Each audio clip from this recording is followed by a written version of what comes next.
మద్యం స్కామ్ ఆంధ్రప్రదేశ్లో hot topic ఏదైనా ఉందంటే కనుక అదే లిక్కర్ స్కామ్. దాని మీదే ఇప్పుడు అంతా చర్చ నడుస్తుంది.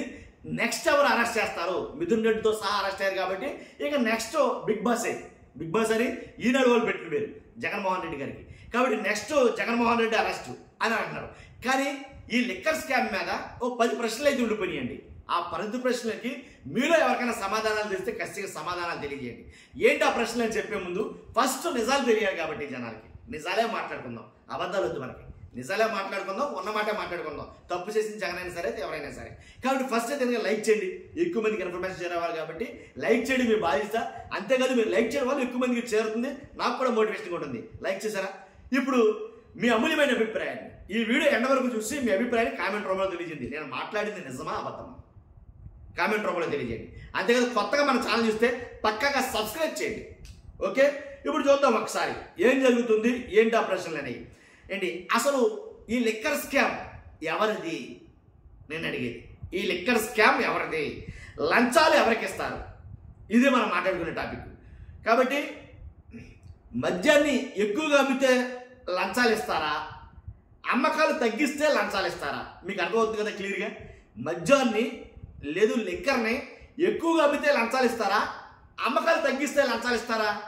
ఒకటి, మద్యం అమ్మకాలను ప్రైవేట్ వ్యక్తులకు అప్పగిస్తే లంచాలు ఇస్తారా? లేక ప్రభుత్వం ద్వారా అమ్మితే లంచాలు ఇస్తారా? అర్థమైంది కదా. మద్యం అమ్మకాలను ప్రైవేట్ వ్యక్తులకు అప్పగిస్తే లంచాలు ఇస్తారా? లేక ప్రభుత్వం ద్వారా అమ్మితే లంచాలు ఇస్తారా? ఏదైతే విక్రయ వేళలను తగ్గిస్తే, అంటే ఏదైతే మందు అమ్ముకునే టైంని తగ్గిస్తే, నువ్వు తెల్లారులు అమ్ముకుంటే కుదరదో ఈ టైం నుంచి, అంటే మార్నింగ్ 10 నుంచి నైట్ 8 లోపల కట్టేయాలి అని ఒక టైం సెట్ చేసుకుంటే, అలాగా టైంని కుదిస్తే లంచాలు ఇస్తారా? లేదు తెల్లారులు అమ్ముకుంటే లంచాలు ఇస్తారా? దేనికి లంచాలు ఇస్తారు? మద్యం దుకాణాలను పెంచితే లంచాలు ఇస్తారా? దుకాణాలను తగ్గించేస్తే లంచాలు ఇస్తారా? ఆంధ్రప్రదేశ్లో ఇబ్బడిగా పెంచేయాలి. ఏంటవి? మద్యం దుకాణాలు. అలా పెంచుకుంటూ పోతే లంచాలు ఇస్తారా? కుదరదు, ఆపే, ఈ ఊరికి ఒకటి చాలు, ఇంత ముందు ఉండకూడదు, అలా కాకుండా అలా తగ్గిస్తే లంచాలు ఇస్తారా? దుకాణాలకు తోడు పర్మిట్ రూములు బెల్ట్ షాపులు పెడితే లంచాలు ఇస్తారా? లేక బెల్ట్ షాపులు తీసేసి పర్మిట్ రూమ్స్ కూడా రద్దు చేసేస్తే లంచాలు ఇస్తారా? అర్థమవుతుంది కదా. 2014-19లో చంద్రబాబు గారు నిర్ణయించినటువంటి బేసిక్ రేట్లను పెంచి డిస్టరీల నుంచి కొనుగోలు చేస్తే లంచాలు వస్తాయా? లేక పాత రేట్లనే కొనసాగిస్తే లంచాలు వస్తాయా? చంద్రబాబు నాయుడు గారు హయాంలో ఉన్న రేట్లతో డిస్టరీల నుంచి కొంటే లంచాలు ఇస్తారా? లేదు రేట్లు పెంచేసి వాళ్ళ దగ్గర నుంచి కొంటే లంచాలు ఇస్తారా అని అడుగుతారు.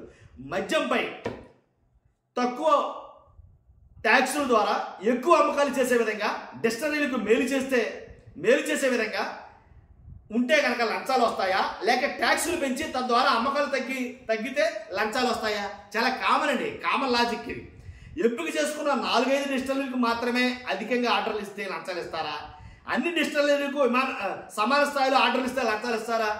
ఇది క్వశ్చన్ ఎందుకు వచ్చిందంటే, జగన్ గారి హయాంలో మొత్తం ఎన్ని ఉన్నాయో అన్ని డిస్టరీలకి 10%, 15% ఇచ్చి కొనుగోలు చేసేవారు. చంద్రబాబు నాయుడు గారి హయాంలో ఓన్లీ 4 అంటే లేదా 4 లేక 5 డిస్టరీలకు మాత్రమే కొనుగోలు చేసేవారు. కాబట్టి అలాంటప్పుడు ఎవరికి ఎక్కువ లంచాలు ఇస్తారు? ఇప్పుడున్న డిస్టరీలలో అధిక భాగం అనుమతులు ఇచ్చిన చంద్రబాబు నాయుడు గారి ప్రభుత్వంలో ఉన్న వారికి లంచాలు వస్తాయా? లేక ఏ ఒక్క డిస్టరీకి కూడా అనుమతి ఇవ్వని వైఎస్ఆర్సీపీ ప్రభుత్వంలో ఉన్న వారికి లంచాలు వస్తాయా? అర్థమైంది కదా నా ప్రశ్నలన్నింటినీ. కాబట్టి క్లియర్గా మీకు అర్థమైంది అన్న విషయం నాకు అర్థమవుతుంది. కాబట్టి పక్కాగా నేను అడిగిన సమాధానం చెప్పండి. నేను అడిగిన ప్రశ్నలకి సమాధానాలు చెప్పండి. మీ దగ్గర సమాధానం అయితే సమాధానం చెప్పి వాళ్ళకి ఇది చేరవేయండి. అది నేను మిమ్మల్ని అడిగేది. ఫస్ట్ లైక్ చేయండి. లైక్ చేస్తే ఆటోమేటిక్గా అందరూ సమాధానాలు చెప్తారు. ఫస్ట్ లైక్ చేయండి. కొత్తగా మన ఛానల్స్తో పక్కాగా సబ్స్క్రైబ్ చేయండి. మీ అమూల్యమైన అభిప్రాయాన్ని కామెంట్ రూపంలో తెలియజేయండి. Thank you very much.